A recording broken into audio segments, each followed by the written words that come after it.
राहुल एक छोटे से गांव में रहने वाला एक साधारण लेकिन बेहद मेहनती बच्चा था। उसके पिता का बचपन में ही देहांत हो गया था। मां दूसरों के घरों में झाड़ू पोंछा करके किसी तरह घर चलाती थी। जिंदगी में संघर्ष बहुत था, लेकिन राहुल का हौसला उससे भी बड़ा था। राहुल की उम्र केवल 12 साल थी, लेकिन उसमें जिम्मेदारी और समझदारी बड़ों जैसी थी। सुबह 4 बजे उठकर वह सबसे पहले गांव में अखबार बांटता था। उसके बाद स्कूल जाने से पहले वह पास की एक चाय की दुकान पर बर्तन धोने का काम करता था। यह सब वह इसीलिए करता था ताकि अपनी किताबें, कॉपी और स्कूल की फीस का खर्च खुद उठा सके।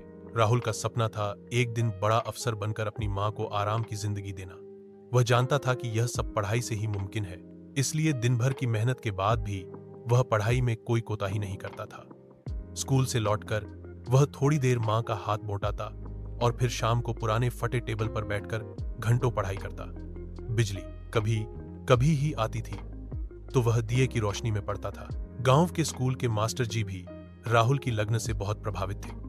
उन्होंने कई बार उसकी मदद करने की कोशिश की, लेकिन राहुल ने हमेशा कहा, सर आप बस मुझे पढ़ाइए, बाकी मैं संभाल लूंगा। उसकी यह आत्मनिर्भरता सभी को हैरान कर देती थी। एक दिन स्कूल में एक सरकारी स्कॉलरशिप की घोषणा हुई, जिसमें होनहार और जरूरतमंद छात्रों को शहर के बड़े स्कूलों में पढ़ाई का मौका दिया जाता था।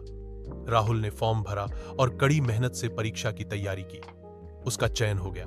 उसे एक अच्छे शहर के स्कूल में पढ़ने का अवसर मिला और रहने खाने की सुविधा भी दी गई। उस दिन उसकी मां की आंखों में खुशी और गर्व के आंसू थे। वह बोली, मेरे बेटे ने गरीबी को हराया है। गांव के लोग भी अब राहुल को एक मिसाल की तरह देखने लगे।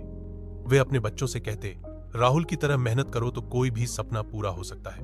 राहुल की कहानी यह सिखाती है कि हालात चाहे जैसे भी हों, अगर मेहनत और लगन सच्ची हो तो कोई भी मंजिल दूर नहीं। उसने साबित कर दिया कि उम्र छोटी हो सकती है, पर सोच और मेहनत बड़ी होनी चाहिए।